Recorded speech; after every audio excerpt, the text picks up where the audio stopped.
Welcome back to the Between Breaths podcast. I'm Jacko and I've had a little break for Christmas and New Year. I hope that you had a fantastic Christmas and wish you a happy New Year. And I'm very excited to kick off the new year with a brand new podcast episode with none other as the guest than Patrick McKeown himself, the author of The Oxygen Advantage, the biggest expert, most highly recognizable and the greatest reputation of like the science of breathing of everybody out there in the entire world, who I am proud to call a friend who taught me to become a certified Oxygen Advantage instructor, and I'm pleased to say also has me as one of his master instructors. So I teach the certification, the Oxygen Advantage that he developed, and he was my mentor, myself becoming one of the Oxygen Advantage master instructors. So we're here on the podcast together. This is one that we recorded initially for the Oxygen Advantage podcast, and we're talking about how breathing and brain injuries or concussions are linked and are affected, and diving into that research and looking at this important area for me personally, but also if you're listening to this and you haven't had a brain injury or a series of concussions like I had myself, there is still so much you can take out of this episode, because we're talking about how breathing changes in response to a stress. This was, when we're talking about brain injuries and concussions, it's like a physical stress to the brain, and there's some clear things that happen to our breathing, but our breathing is altered by stress as a whole, and we all live in this world where things challenge us at times, and our stress response is there as a natural way to respond to stress. But understanding how your breathing is doing and how you can use your breathing to understand your physiology and your nervous system response, a little bit stress response, a little bit better, is one of the key things that I hope that you can take out of this episode. So hope you can tell in my voice, super excited to have Patrick on the Between Breaths podcast, and look forward to hearing what you think about what the big man has to say on this topic. And just from me, a massive thank you for him for coming on the podcast and doing everything that he is doing in the world of breathing, and I and millions of other people have massively benefited. Now, the other thing I've benefited from as well is the ongoing support of HVMN for their support of and sponsorship of the podcast. And it's not just their sponsorship of the podcast, but the fact that I love to use their products themselves. It's helped me with my brain health, for sure. It's helped me with my sleep. And then now, as I embark on some fairly significant goals I've set myself for 2024, 2025, and 2026, which I haven't even told anyone about 2025 and 2026 is, but I've actually set ultra marathon sort of running challenge goals for those. I'll keep those in the background for now.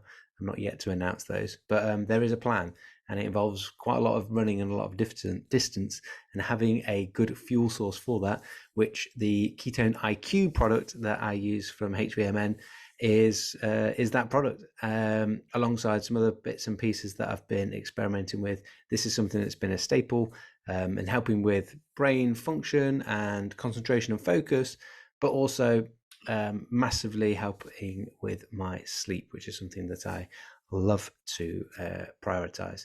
So you can get ongoing a 20% discount from HVMN by using code Jacko, or if you just follow the link in the show notes, hvmn.com/Jacko, the 20% discount code is automatically added to your cart. So head over to hvmn.com/Jacko once you've listened to the podcast. So with no further chit chat, here's Patrick McKeown on the Between Breaths podcast. We enter this world taking our first breath, and sadly, we leave this place taking our last. And what I want to do with this podcast is to explore what happens between those breaths. I'm David Jackson, Jacko, and this is the Between Breaths podcast. All things concussion, and I think this is very pertinent. It's nice to see the great result by Ireland against England there at the weekend, St. Patrick's Day 2023. And of course, I have to dig that in anyway, because I've got David Jackson, who's a former pro rugby player, for Nottingham, and no doubt you were flying the white flag there, David. Well, my Welsh roots, particularly within rugby. My father was a Welsh schoolboy international, and he is who introduced me to rugby, and very much a Welshman and a Welsh rugby man, and instilled that into me. So I was supporting the Welsh within the Ireland England battle, and therefore, yeah, I wanted to see Ireland win for sure. So you're not just saying that now to be nice. Now we're going to have a No, good podcast. So yeah, yeah, but also, Ireland, yeah, to see them as number one team in the world, and I think most people wanted to see them complete what I think, have been building to for like, yeah, sometime. a long Yeah. time, yeah, yeah. Good stuff. No, it was great. Um, this is something, the topic that we're going to talk about is something it's so common out there across many, many sports. Yeah. And your experience, will you tell us a little bit about your experience in it? Yeah. So I'll try and give you the whistle stop tour, but effectively, I probably had my um, first significant concussion, meaning I got taken to hospital during when I was 16 playing rugby. That was a trial for England, actually, England schoolboys, and I didn't make it through because I ended up in hospital. I didn't even get taken off the field, and I was running around, didn't know what I was going. I've got a video of that. It's that long ago that it's actually a VHS tape, so I probably can't watch it anymore because no one has anything to play it on. But yeah, that was when I was 16, and then I had a series of head injuries and concussions throughout my rugby career, which spanned the next 15 years, accumulating in a seizure on the field from a very small innocuous challenge, which led to a bleed on my brain in training when we were playing touch. We were just warming up. And that was when I was 31, and that was 10 years ago. And I seem to become one of those people that everyone that's played a contact sport would know, like, there just seems to be some people that are more susceptible to brain injuries than others, and getting knocked out than others. And actually, when I was younger and back when I played, it wasn't taken as seriously as it is done now. And terms like, oh, jellyhead would be literally someone you'd be described as jellyhead if you just easily got knocked out. We didn't, because normally someone would recover within hours or days and they're back to normal, and you don't think there's any long lasting symptoms. But ironically, well, it's not even ironically, but what we understand now when we look at all of the research that's there, and scarily, and we'll get into this, the research was there. No one was just talking about it or telling us about it. But we know that once you've been knocked out, if you go and return to contact sports, your signs of recovery, i.e., being symptom free, doesn't mean the brain's recovered. So you go back into your sport with a brain that isn't yet recovered yet. And just like if you went back into sprinting when your hamstring hasn't fully recovered yet, it's likely you're going to pull it again.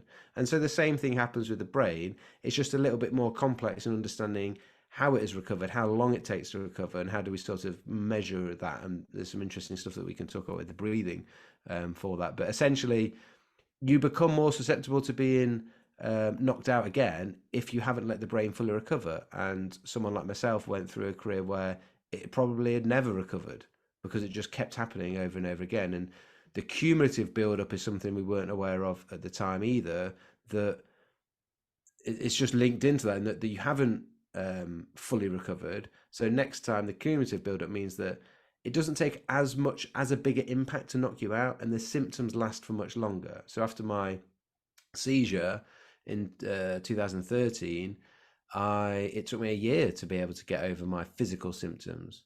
And what we know is once all those physical symptoms subsided, it doesn't mean the brain's the brain's recovered. If I'd had a brain scan, then it would have shown I had so I got injured in the August of 2013. I had my brain scan in the December. I had a CT scan originally, which basically shows you nothing. But I had my MRI scan in the December, August, September, October. No, it's 4 months later, and that showed the scar on my brain from the bleed that I'd have had as part of the seizure. And that in those 4 months isn't healing itself. And so, I was told that I needed to retire for obvious reasons. Um, but there's no there's no rule, there's no law to say that I could have carried on playing if I wanted. I could have said no, I want to play. There's guys out there on the field right now that are. There was one, yeah. Anyway, so I'll Yeah. otherwise I'll just might shut up. Sorry. Like there's a couple of things here. One is you don't necessarily have to have a head-on head collision. If it's a really tough body blow, could that lead to concussion because the brain is going to be Yeah. bouncing around inside the skull? Yeah, essentially, it's the brain bouncing in. It's actually as I said, the brain bouncing inside of the skull. So often, the biggest impact on the actual brain. If I get hit on I got hit on the left hand side.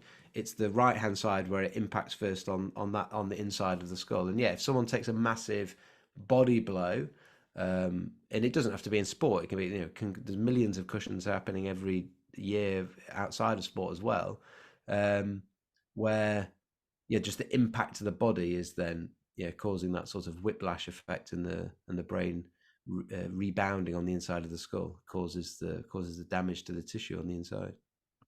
You kind of mentioned, and we were talking before we jumped on about there are papers dating back, to the 1950s, 60s, 70s, showing the effects of the brain, blood flow in the brain by regulating breathing regulates its own excitability. The information was out there. Of course, science always moves on. So, that's the way it is. But one part of me is kind of saying that is this scenario that the authorities didn't want to bring to the surface because it would be like opening up a can of worms. That would there have been a sense that, Jesus, if we let this out, the game is going to draw a lot of negative attention. It's a very tricky area, isn't it? Yeah, I think there's two sides to it. There's the side of it of going like, okay, how dangerous are some of these contact sports that we play or take part in. I work with some fighters. There's one guy's a boxer, and I said to him like this from a concussion side of things is important because I says in my sport, the goal is to score tries and points. The goal is not to hit someone in the head, but you might get hit in the head by part of the game. I was like, whereas your sport is, you got to hit the guy in the head. Like that's what you got to try and do. So I think that there's these two sides to it. It's like going how much of a problem is concussion is one thing within a sporting context. The other side of it, though, is and the biggest part that I want to try and have conversations around and open up people's understanding of for people that are players or taking part in sports, as well as those that the medical staff and physios that work with them, is making us aware of like, okay, being symptom free is a great start, but it doesn't mean the brain's recovered. And this link between your brain's recovery and your breathing and your nervous system regulation, so like utilizing heart rate variability, making people very aware of those things so we can look after people better, we can make better decisions ourselves as to whether we should continue with our sport or whether we should have a bit more time out, because this is something, as you say, it's something that's been known. Like one of the earliest papers I've found is from the Journal of British Journal of Anesthesia in 1968 by a scientist, Froman was his name, showing that after a brain injury or a concussion, minute ventilation increases, respiratory rate increases, and end tidal CO2 increases or arterial CO2 decreases. So the respiratory showing that the respiratory center in the brain, and it's not a surprise, is getting affected by the trauma that it's receiving and the impact that it's receiving. And that is resulting in us changing our breathing patterns, which you and I know don't. And this is, I say you and I, but this is because of your work. I know is probably better because of the work you've done. I know that my breathing is not going to regulate itself on its own. I didn't come across your work until probably 4 years after my brain injury, probably 2017, 2018, something like that.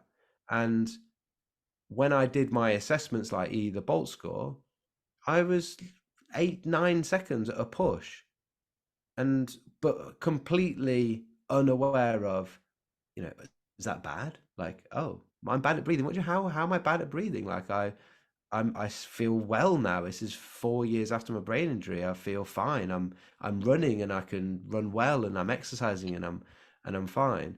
But my brain, was still affected, and it was being shown through my breathing and my nervous system. I found I was easily stressed. I didn't sleep well. Concentration, focus, difficult. All things that have changed as a result. Me being able to manage my states, not going in.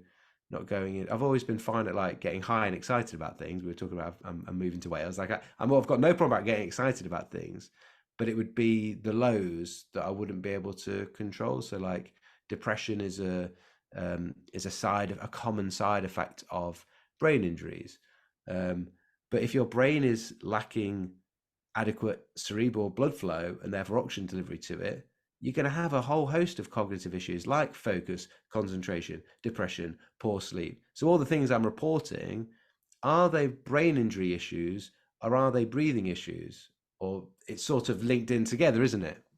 Yeah, this is really interesting. There's two things, okay. So the first that you mentioned, the autonomic nervous system. The science that we have, everybody has at their disposal, a means of monitoring how resilient they are, the autonomic nervous system, if it's in balance via heart rate variability.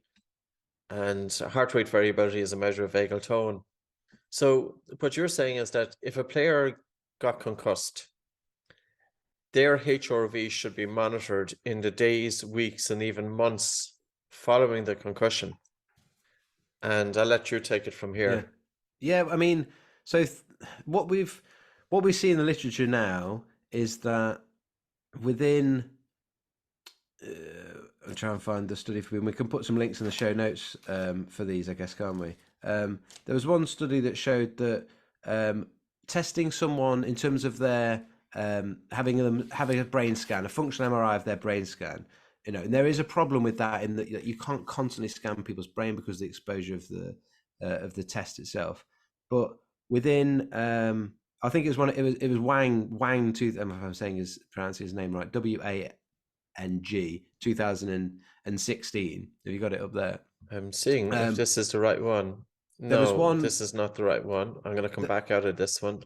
But essentially, they scanned people's brains that had a brain injury, had a concussion, who, when their symptoms has resolved, so their physical symptoms had resolved after 7 days, and they then scanned their brain on the 8th day, when they're technically okay to go back into their sport potentially, and their brain was showing signs of injury still.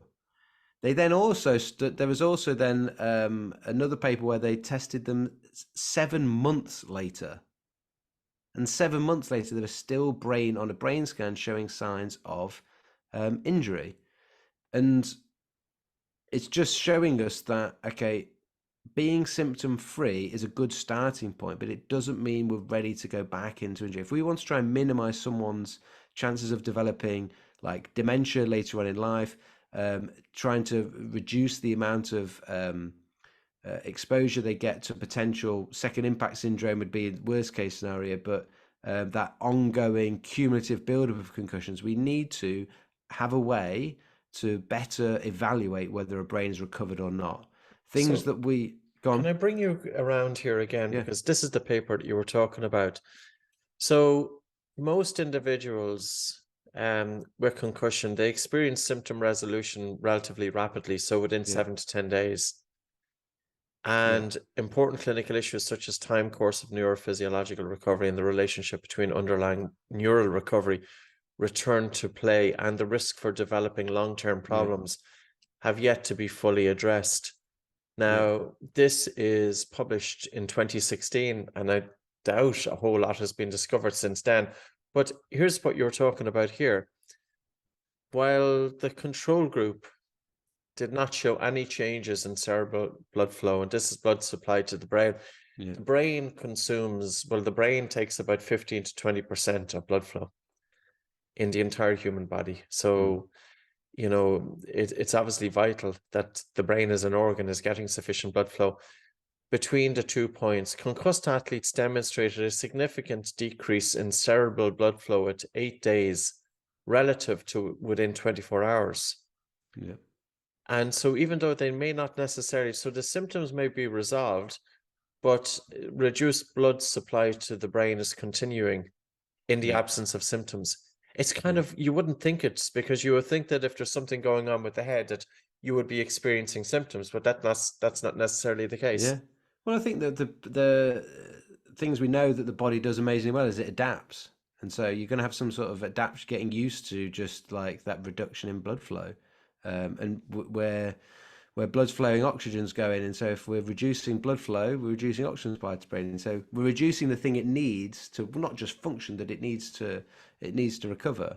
And I don't know, there aren't really any arguments against this other than like,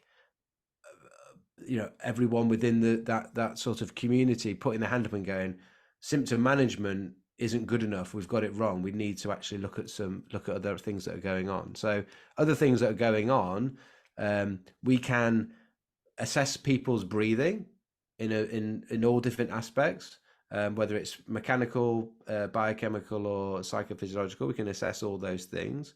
And we can also get a marker of their, as you said, around heart rate variability. So spoke to Dr. Wells. Can we go in a little bit deeper into this? Because this is another paper. So what we're familiar with is looking at carbon dioxide, and that can be measured quite easily via end-tidal CO2. So basically the person breathes into a chamber and the chamber captures the end part of the breath, hence it's called end-tidal CO2. And the carbon dioxide that's at the end of the breath will give you a good approximation of the carbon dioxide in the blood. And carbon dioxide in the blood is very important because it plays a role in blood flow and blood supply to the brain. And we'll pull up another paper that is just based on normal physiology, that carbon dioxide is a gas that influences blood supply to the brain. So we're talking about concussion, post-concussion, there's a reduction in blood supply to the brain. Now, we also know that it's your ventilation, as you spoke about. It's your ventilation, how hard and how fast you breathe, the minute ventilation, that determines the carbon dioxide in the lungs and the carbon dioxide in the blood. Let's just look at this. End-tidal CO2 obtained at the end of the expiratory phase has been linked to several neurobehavioral processes relevant to concussion recovery. Like, surely this says it all here. Well, I'm not going to say it says it all, but it says something important. In particular, the presence of hypocapnia, which is low carbon dioxide, is commonly reported following or sometimes preceding panic attacks. Periods of hyperventilation leading to hypocapnia can result in acute respiratory alkalosis. So what happens there is the loss of carbon dioxide is driving up blood pH, and symptoms such as dizziness, lightheadedness, confusion, and syncope, which are also common to concussion. And this is what I'm saying. This is what I was saying. Like, you're trying, even when you're trying to manage your symptoms, trying to get back to playing. I spent 3 months trying to get back to playing professional rugby before I had my MRI scan, and it was like, how do you go on a bike in the gym and just do some light aerobic work? And how do you feel? Do you feel dizzy? Do you feel lightheaded? Feel a bit sick? Well, all of those things are part of that. There's that mix of like, okay, concussion. I guess I'm thinking this is almost me processing this even deeper as we're talking about this, and this is why these conversations are great. Is going, concussion is a brain issue, we know, but concussion is a breathing issue, and we're only we're trying to assess someone and we're trying to rehabilitate someone without like that piece of the puzzle, like that cog. And that's why I feel like it almost, when you've, like, I've been through it, it almost doesn't really make sense other than, and there's certainly no hope other than it's like, well, the advice is don't do anything. You just got to let your brain recover. When will it recover? Oh, we don't know. We hope it will.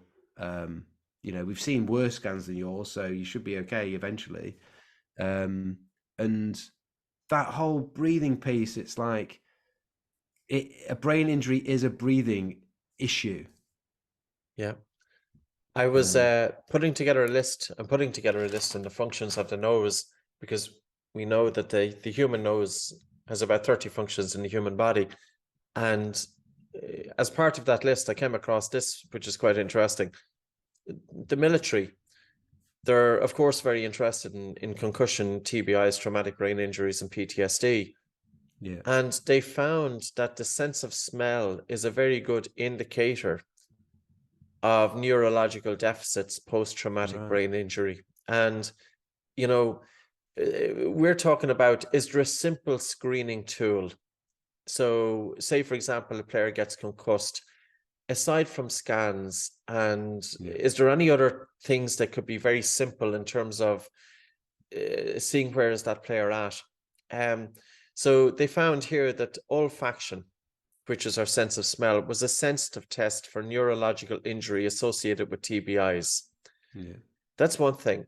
The Bolt score that you spoke about earlier Yeah. on, which is a measurement of the length of comfortable breath hold time following exhalation, it provides us as an indirect reference to the chemosensitivity to carbon dioxide. So basically, we can get some insight into how strong is the body reacting to the accumulation of carbon dioxide by virtue of the length of time of comfortable breath hold time.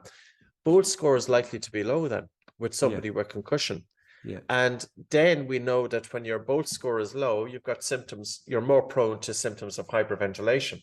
Now, we also know when the Bolt score is low and there's a strong chemosensitivity to carbon dioxide, that there's a reduced sensitivity of the baroreflex to pressure receptors in the major blood vessels, which implies that the autonomic nervous system is in the state of stress, increased sympathetic drive.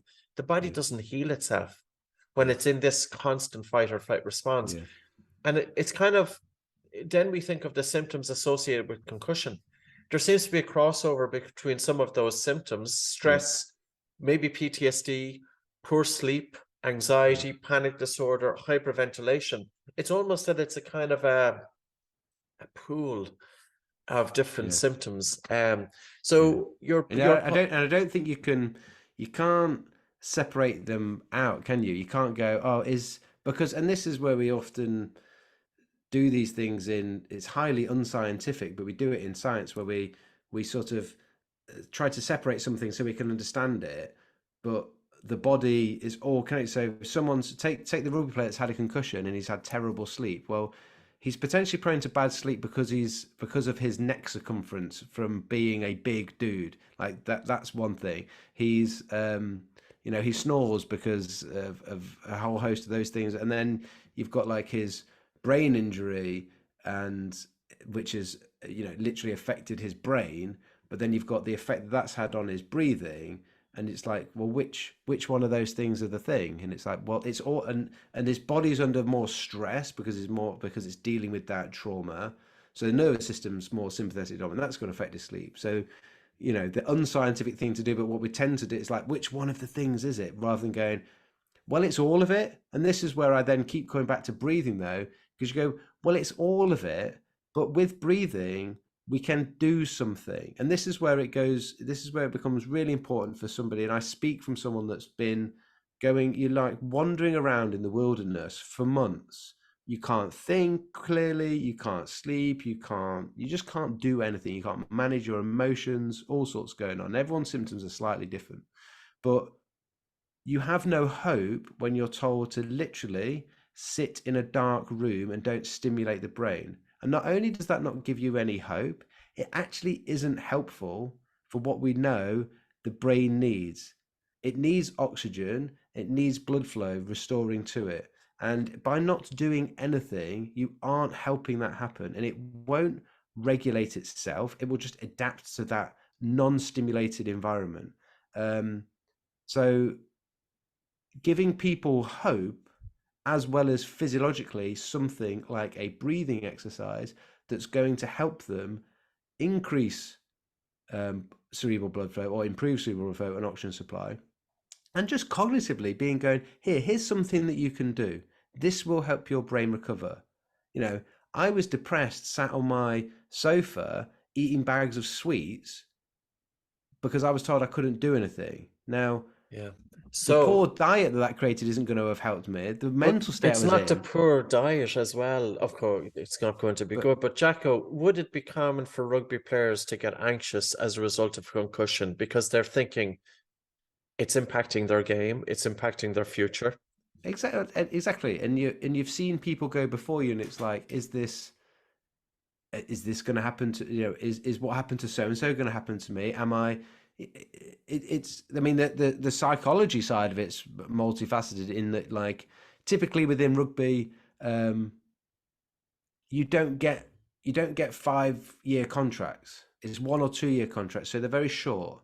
They tend to have a clause in them that if you're injured for more than 6 months, they can just cancel it.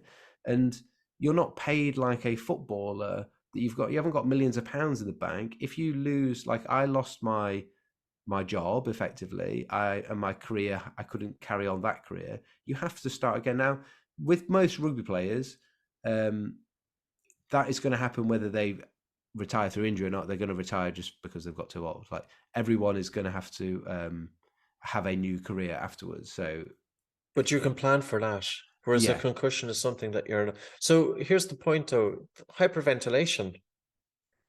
Is it yeah, happening as a result of the concussion, or is it happening because of the anxiety, or maybe both? And hyperventilation, what that means is, for people who don't know yeah, what it means, it's when your breathing gets a little bit faster and or harder. So basically, you might be sighing more, you're breathing more upper chest, you might feel that you're not getting enough air. And yeah, because you're breathing more air chronically, it's causing too much carbon dioxide to be removed from the blood through the lungs. And it's the loss of carbon dioxide that is reducing blood flow and oxygen delivery to the brain. And this then in turn is increasing neuronal excitability. And there's a host of issues associated with this. So coming back to a couple of points, you're talking about breathing exercise, but not all breathing exercises are the same.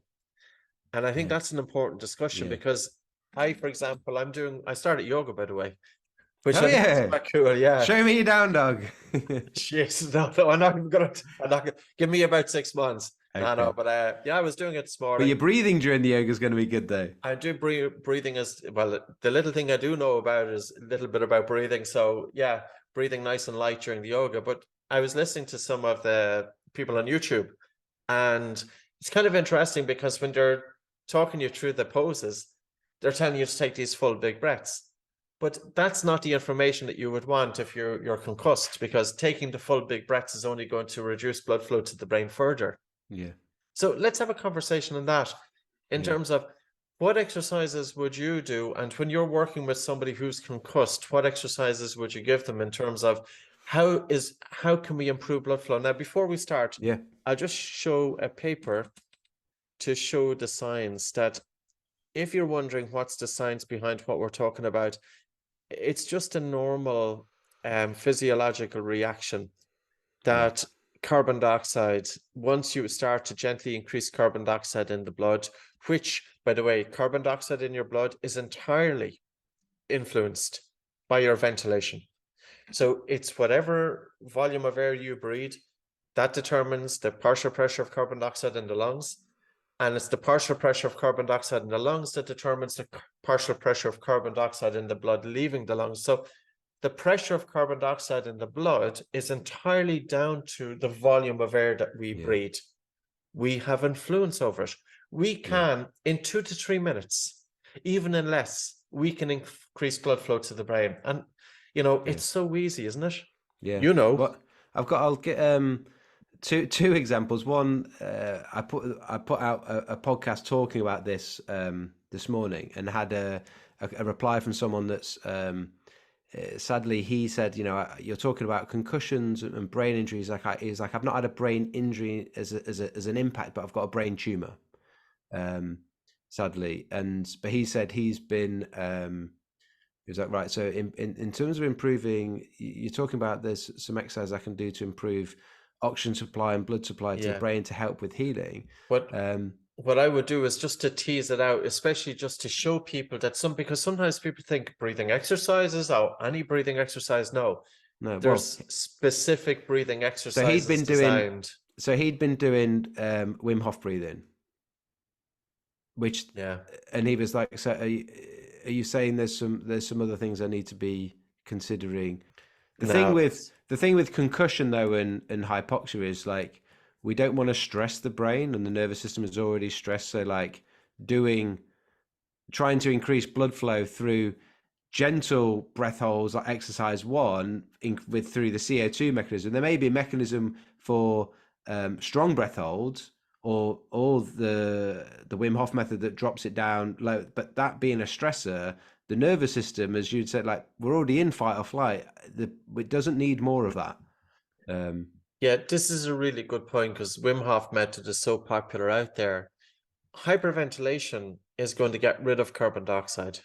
So hyperventilation, I wouldn't encourage somebody to hyperventilate if they have any brain injury. yeah, And even the breath hold following the hyperventilation, carbon dioxide doesn't even, if I look at Cox's yeah, paper, it didn't return to baseline. But let's just bring in a small bit of science here.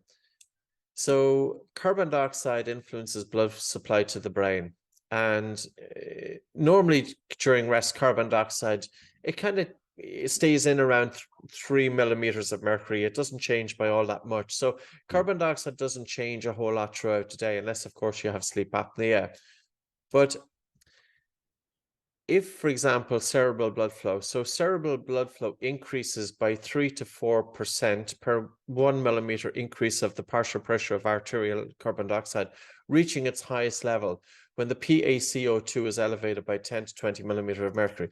So, Jacko, you spoke about doing the small breath holds, and it's a really easy exercise. You breathe in, breathe out, you hold your breath for 5, 4, 3, 2, 1, then you let go. You just breathe normally for about 10 to 15 seconds.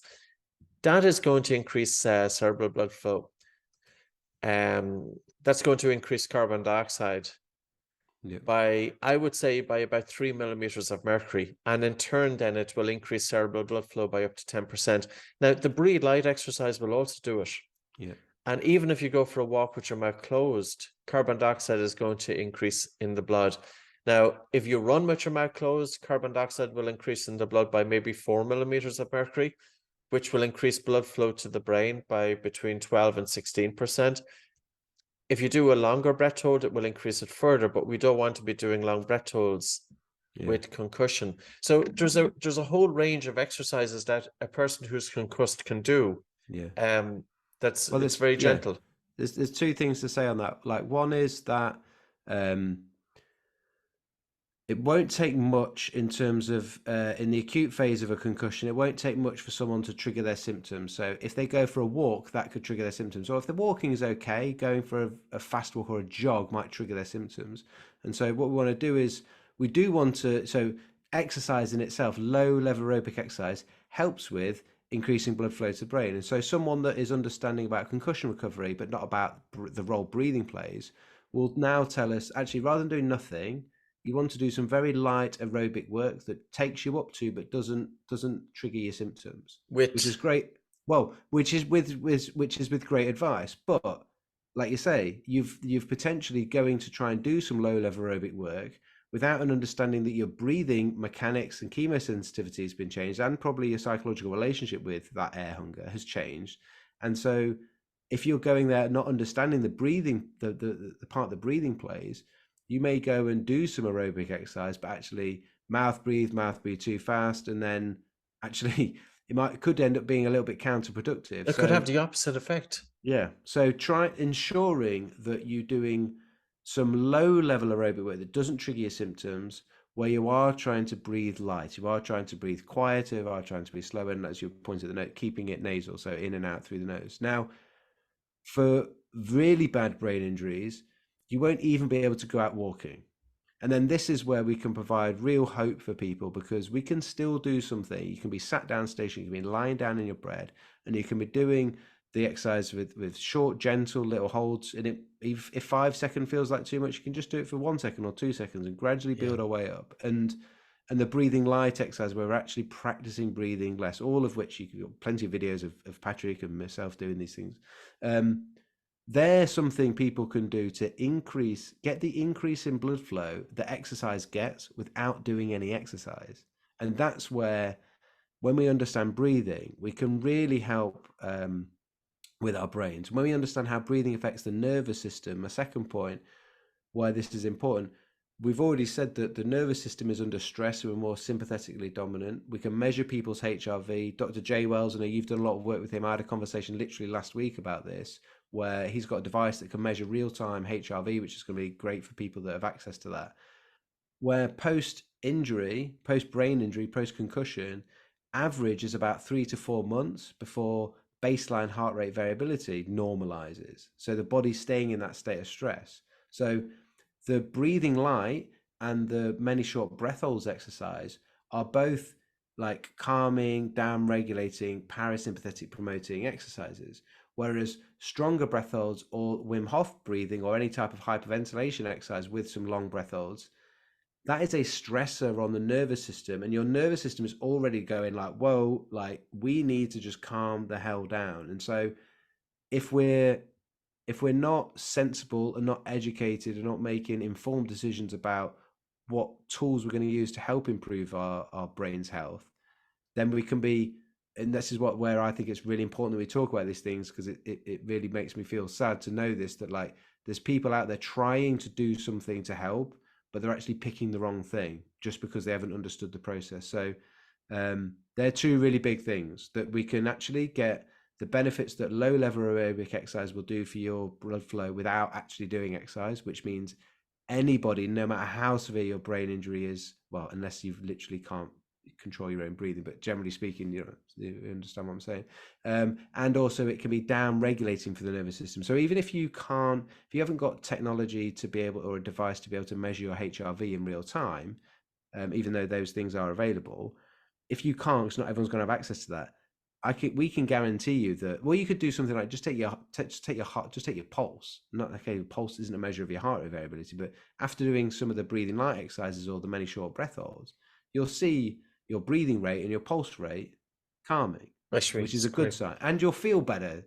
That's can I share? great. Of I want to course. share just one client I'd worked with, but I'll share that after. What were you going to say? Yeah, I think the point that you made there is when you do the breathing exercises, you should expect to see a drop in your heart rate. And that will indicate then that you've stimulated the vagus nerve, which has secreted acetylcholine, which is causing a lowering of the heart rate. So your body is going into recovery. Now, this can be used by anybody anyway, that relationship. And it's always the speed of the exhalation. So as Jacko was talking about, if somebody was lying in bed because of injury, they can be really softening and slowing down their breath, and especially focusing on slowing down the speed of the exhalation with the view of taking less air into the body, so that carbon dioxide can't leave the body quickly enough through the lungs. This increases carbon dioxide in the blood. The person feels air hunger. They know there's going to be improved blood flow to the brain. I think the BOLT score could be useful though as well. So if people don't have access to HRV, they could use the BOLT score, and which is you take a normal breath in and out through your nose, you pinch your nose, you hold your breath, and you time it in seconds until you feel the first definite desire to breathe. And what we'll do it towards the end, because I think we've thrown in quite a bit of information, but we've tied together nicely anyway towards the end. So your case study, you were working with somebody. So, an older gentleman had had a concussion 18 months before his first session with me. He had no idea that there was anything to do with his breathing. The only reason why he was doing a session with me, or a series of sessions with me, was because he was seeing a private GP that I do some work with, and we'd had plenty of discussions around this, and she was she's trained in the Oxygen Advantage. I've trained her in it, and she she's able to make an assessment to the point of, like, just from having a conversation with him, she's like, I think his breathing really needs some, he would benefit from, like, wow. Could you imagine if doctors were trained in breathing and they could see their patients walking in with the mouth open, breathing hard, fast and shallow? Anyway, that's a different conversation. No. But so we do 4 sessions via Zoom. First session, his BOLT score was like 3 seconds. His respiratory rate was 25 breaths per minute. 24, and I asked him to, we did like a little high low test, and it literally, you could just see it's like chest was nearly like just pounding. and it was a great guy. He was, retired. He was um, something had happened. He was like, oh, I'm not very good on Zoom and the internet and all this sort of stuff. And he was like, I was like, how's this morning been? How are you doing sort of today? Just a bit of chit chat at the beginning. Um, and he was like, he'd had a power outage. Something had happened with his internet. He was like, oh, blah blah. And I was like, oh, and how do you feel now? Do you feel do you feel a bit stressed? He was like, no, I like his proper old school. Just like, no, there's a problem. I sorted it, and now I'm talking to you. So what's the matter? And I'm like, okay. Stuff. We've then assessed his breathing. I'm like, how does it feel? How does anything? How did anything? And it was just like, not what nothing. Are those scores good or bad? Like nothing, and no awareness at all of how his breathing was. But then we talk about things like his sleep, really bad. His energy levels. Oh yeah, I used to like going out walking, but there's a hill outside my house, and as soon as I try and walk up that, I'm completely out of breath. It's like, okay, so you are aware that your breathing is different now. Let's talk about it anyway. So we go through. All we do is literally what we've just discussed there. We do many short breath holds, but we're doing like half his bolt score, so we're literally pausing for 1 or 2 seconds. Yeah. Gradually over a few weeks, he builds up to 5-second pauses. His bolt score increases to like 10 seconds, and 10 seconds is still a low bolt score, but he feels like a different person.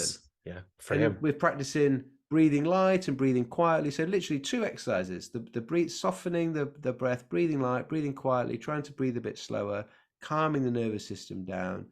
Many short breath holds to help his body and brain recalibrate that relationship with carbon dioxide. And within 3 sessions, I got a really lovely bit of feedback from the doctor that he'd fed back to her, that like, it's literally, he didn't even realize at the start that he needed this, but it's completely changed his life from where he was. And to reiterate, his brain injury, his concussion happened 18 months ago. And like I'm saying, and like the research is showing us, it just won't normalize on its own. You just get stuck in this stress state of breathing. And it's not difficult, it's not complicated to introduce just 2 simple exercises like that. And now what does he do? He sleeps all the way through the night, wakes up feeling great. His energy and his focus during the day is great. He now goes and walks, I don't know if he was saying like a 5 or 10 mile walk, but he's back to walking and enjoying exercise. And I think it's just a really great, it's a really great scenario. It's tremendous. I know it's just one person, so N is one on that, but I have my own scenario as well. I've had a brain scan that's shown now 10 years later. I've just had the results from a follow-up MRI scan that the scar on my brain that was on my original scan, they can't see.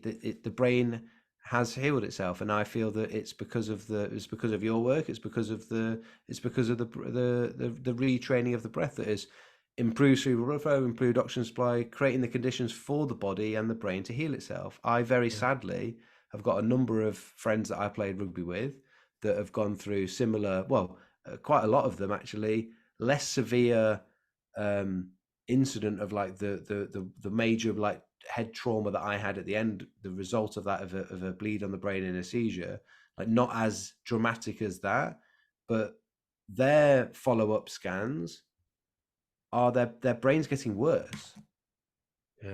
So there's a lot of work to be done to get this out there, and it's not just my like little world is rugby, but it's not, as you said, it's not just rugby, it's a whole host of sports, and it's not even within sports, it's outside of sports. So we'll kind of draw it together. So at the very start, we were talking about that after concussion, which is not necessarily a head-on head, but it could be a body blow, that the brain is jumping about inside in the skull, and even wearing a helmet, you can still get concussed, I'm assuming. And you don't have to be knocked out. That's obviously another big confusion. Like, you don't have to be knocked out for it to be a concussion, for your brain to be injured. I think that's people that, oh no, I wasn't knocked out, I wasn't out cold for 10 seconds. And sometimes even the knockout, even if there is a knockout, sometimes it can be such a short split space of time that you wouldn't even notice anyway. But regardless, you don't have to be knocked out at all to have sustained an injury to the brain. So after the injury, then it has been shown that regardless of the symptoms could have gone away, but there's a reduction of blood flow and blood supply to the brain. And with that, there's going to be a reduction in oxygen delivery to the brain. And more stress on the nervous system. And plus, you've got the hyperventilation or the anxiety from the concussion, because I suppose it would be normal for the person to be thinking, oh my God, what's happening? Where's this going? What effect is it going to have on my career, especially if you're in sports, etc.? And end-tidal CO2, we were talking about then. So what's happening there when we are breathing too hard and too fast? We get rid of too much carbon dioxide, and that's going to reduce blood flow to the brain and oxygen delivery. So not just the blood supply, but because of what's called the Bohr effect, there's also reduced oxygen delivery going to the brain. This in turn then is increasing brain cell excitability. And there is a paper going back to 1988 that the brain, we wrote about this first. I wrote a book back in 2012 called Anxiety Free. And this paper by Balestrino and Samyan, the brain, by regulating breathing, controls its own excitability. So how does the brain regulate breathing? It's the volume of breathing, and it influences then carbon dioxide in the blood. So what we're saying then is that you could have simple screening tools, Bolt score, which is simply a measurement of breath hold time, heart rate variability, heart rate possibly. So there's the screening side of it. And then introducing small little breathing techniques, and bearing in mind that not all breathing techniques are the same. You don't want to be doing a breathing technique that's a stressor to the body and mind. And a stressor breathing technique is, well, anytime that we want to stress the body and mind with breathing, we could just hyperventilate, and that stresses.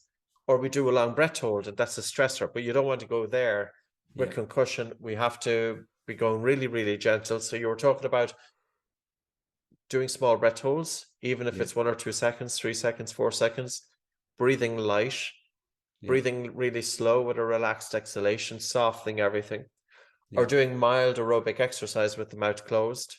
So start with being static, and start with the slower breathing. Start with if you've used the Bolt score to assess your breathing, then that little pause that you're going to create, no more than half of that Bolt score.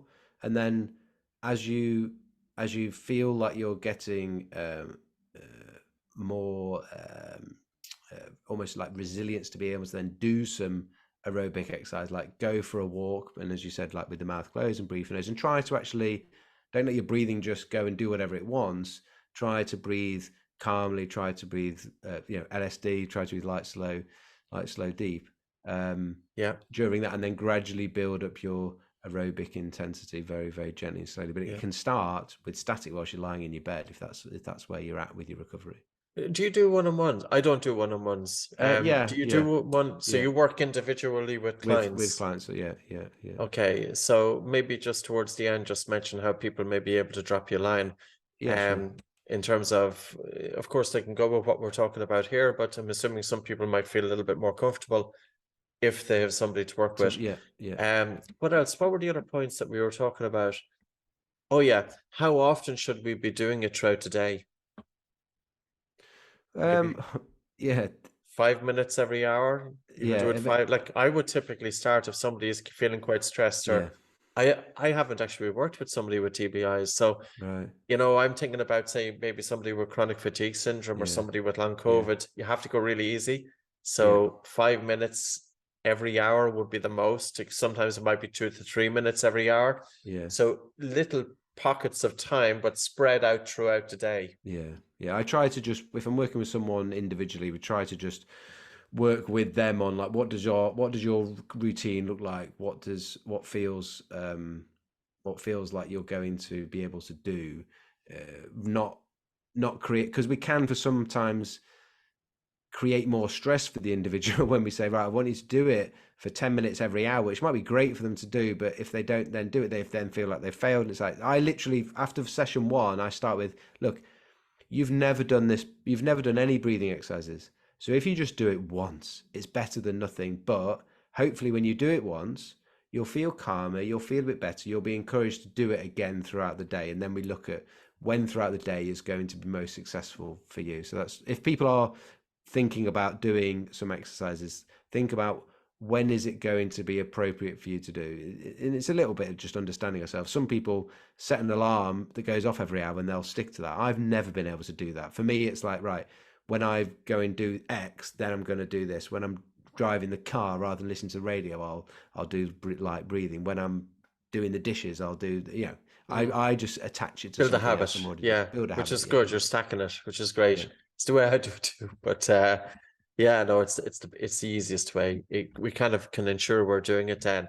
yeah, So what else is there? Getting them out closed, of course, is going to be really important. And just to say it again, like if people feel that breathing is all about taking this deep breath, don't even go there. Not if yeah, you've got concussion, because the last thing you want to be doing is even reducing carbon dioxide even further. Pay attention to your breath. Jackie was talking about the client that he was working with a bolt score of 3 seconds. That person is going to have labored breathing, yeah, upper chest breathing, irregular breathing. The person is going to feel that they are not getting enough air, even during rest. So if you're feeling that your breathing is an effort, it's not a good sign. And of course, how you breathe during rest is going to influence how you breathe during exercise. So I think, Jacko, part of it is the awareness as well, yeah, by people just tuning into their breathing. yeah. And Yeah, and I yeah, think that awareness starts with education, understanding physiologically what's going on, because then you can make the right decision.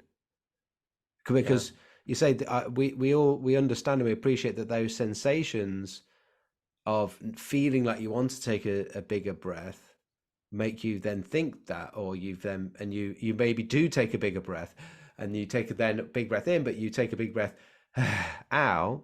You notice the big breath out that's dumping off CO2, whereas me, uneducated or not understanding, I just noticed that I took a big breath in and now I feel better again. So yeah, next time I have that sensation, I do it again. And I had a client this last week that was saying, I literally do. This was an anxiety, so not a brain injury, but anxiety. But still, with the anxiety piece, we've still got a CO2 issue with the brain. And as we were talking through, she had this realization. She was like, I have probably every minute or so, I just have to take a big breath. And then she was saying, and it was like she was starting, and this is what's really nice when someone starts to piece it together themselves. They're going, so what we're saying is actually, and when you see that realization happening, that's when I know as a coach I've done a good job, rather than just telling them what to do. yeah. Yeah, It's the experience of it. In other words, the person is putting the pieces together. yeah, And we could break it down a little bit more. That one big breath can be removing between 7 to 16 millimeters of mercury carbon dioxide from the blood. well, is that how much it can be Yeah, it's between 7 in and one 16 breath? millimeter in one big breath. Yeah, And for every 1 millimeter drop of CO2, it can reduce blood flow to the brain by 2%. So that one big wow. sigh that's happening every minute, and I know it's normal to sigh, but it's not normal to sigh every minute. Yeah, That can be reducing blood flow to the brain by between 14 to 32%. Now, I know that sounds a lot, but there is a paper by McKeown dating back to 1983, yeah, and that reference has been referenced quite a number of times as well. So we're about an yeah, hour in, so I'm just yeah, conscious of people's time. Research is really, this needs some research, but before, we're not having a chat here based on thinking about stuff just that's pulled from the sky. What we're talking about is normal physiology in the yeah, human being. If we are hyperventilating and carbon dioxide goes lower than normal, or carbon dioxide can be fluctuating, we can have the symptoms of hyperventilation but have normal CO2. So it's tricky enough in terms of, because carbon dioxide fluctuates throughout the day, but it's the reduction of carbon dioxide in the blood that causes reduced blood flow to the brain. So there's a number of things that there's no risk involved with nose breathing, with the yeah, small little breath holds, with light breathing, with nose breathing during aerobic exercise. There's no risk at all with that. That's just like relaxation. yeah. And what's more, though, you're actually influencing your states and improving blood circulation. But wouldn't it be wonderful to get some research in this? Yeah, I mean, I think there's some very specific research, yes, over the last, over the last 6 months, I've been really looking at what is out there already, and there's a lot very specific to brain injuries or concussion and breathing, our brain injuries, concussions, and the nervous system. And we know that the nervous system and breathing are linked. Some of those ones we referenced from the beginning back to like the 1960s, and then over the last 10, 20 years, there is some very specific stuff on concussions in sport. And that's where the stuff around like just being symptom free isn't good enough. There's it's a little bit of a scary one from Lennon in this year 2023, where just 3 concussions, they see after just 3 a significant decrease in cognitive ability after just 3, not 3 like in a row in the same game or something like that, as in just 3 in someone's career. And that's think about things without starting a whole nother conversation, but what's happening with there is after one, if you don't have another one, you haven't got any chance of there being a cumulative build-up. Once you've had a second one, you potentially had a second one off the back of the first one having not fully recovered. And then once you've had the third one, it then compounded things, and then that cognitive decline. And what we almost really need would like a longer study that goes, okay, we're now going to take these people through, like what I've done over the last first 4 years of my brain injury, no breathing training. The last 6 years, lots of breath retraining, and making significant changes in markers like my Bolt score, like my heart rate variability, and then having a follow-up scan that shows that it has fully recovered.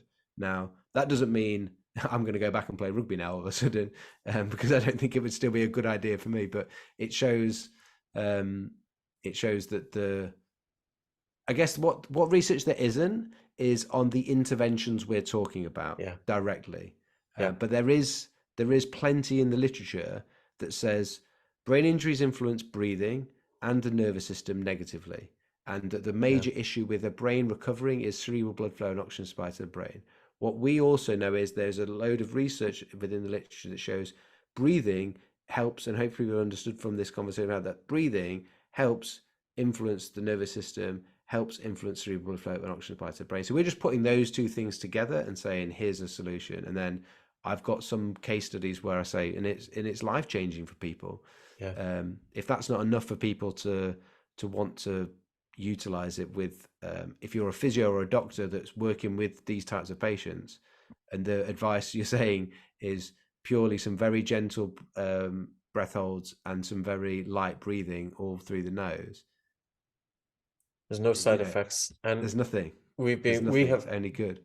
It's true, and like we have been working with this as well for 21 years. Since the 17th of March 2002. So, the exercises are so gentle. We don't go in the extremes with exercises. But Jacko, if somebody wants to reach out to you, how will they find you?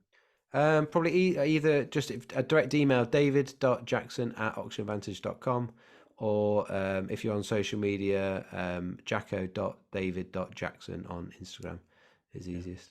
Or if you just Google David Jackson Oxygen Advantage, you'll pull him up anyway, and all his details from our website. It's a pleasure. It's a great conversation. And I think this is a really important conversation worth having. Yeah, no, I'm looking forward to carry on pushing this area of research as well. Good stuff. There we have it. The big man himself, Patrick McKeown, on the Between Breaths podcast.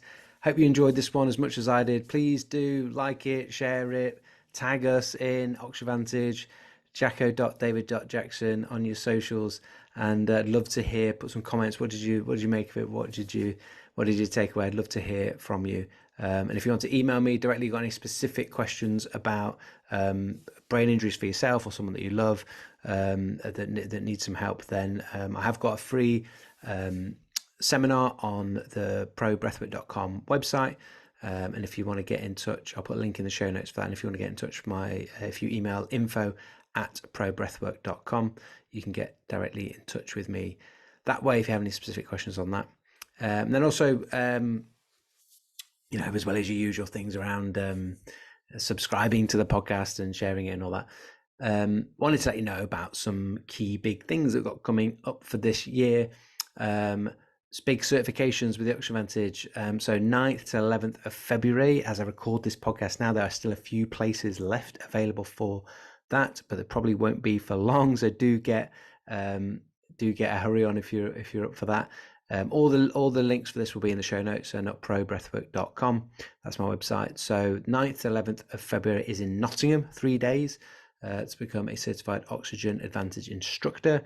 Then I'm also running one online through April. So check out the details for that. So that's one session a week over 8 weeks. And then I will be running one also as a 3-day retreat. So accommodation, food, and all the retreats, health retreat facilities in Scotland are part and parcel of your course. So that's 3 days with me, and learning and enjoying saunas and ice baths and jacuzzis at the retreat centre in Scotland. And that one is in May. Again, the details will be in the show notes for links for those. So whether you want to come in person in Nottingham in person and stay as part of the retreat experience in May in Scotland, or online in April, I look forward to helping you with your education and your further qualifications in becoming a certified Oxygen Advantage instructor. Remember me as your master instructor. If you do choose to do it with me, then I become your mentor, and I run mentoring sessions for the group of students that I've taught and coaches I've taught over the years, and they are every single month, and that is ongoing support that you get all as part of the price for your course. So check out the details below in the show notes for all of the certifications that I'm running in 2024. So there we have it. Podcast is back for 2024, and I've got some absolutely cracking guests lined up for you. So keep an eye out for the next few weeks. There's a few that I'm really, really excited about, and want you to hear from these amazing guests. And I've got a couple of my own hot topics. So no guest, just me, but some specific stuff about hypoxic training, some specific stuff about training our diaphragm strength effectively and correctly. I've been diving into a lot of research on that and looking forward to sharing those bits with you as well. So some cracking guests coming up, as well as, can I say they're going to be cracking as well with me? I don't know. Been living in Wales, in North Wales now for over 6 months, and I think like cracking. I don't think I'd have said cracking before. I think I'm picking up some of the cracking podcasts coming up, boy. That's basically it. Soon you'll hear we're trying to learn the language, so doing some lessons, but I'm certainly picking up some of the lingo. Certainly picking up a bit of I feel like picking up a bit of a twang. So I'll actually sign this one off saying diolch for listening. That means thanks. I don't know what listening is in Welsh. And I'll see you next week. Well, maybe next week. You've been listening and breathing. I've been Jacko. Till next time. Keep it nasal.